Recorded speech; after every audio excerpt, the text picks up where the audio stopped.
इल्म इंसान को इज़्ज़त और सरबुलंदी अता करता है, लेकिन ये बात याद रखने की है कि इल्म अमल के लिए है, इल्म फ़ख्र के लिए नहीं।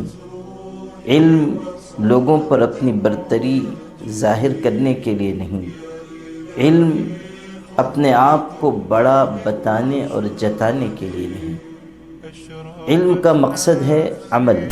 इल्म इसलिए है कि हम उसे अपनी आखिरत का तोशा बनाएं और अपने इल्म पर अमल करके उसे अपने लिए नजात का ज़रिया और आखिरत में कामयाबी का जीना बनाएं।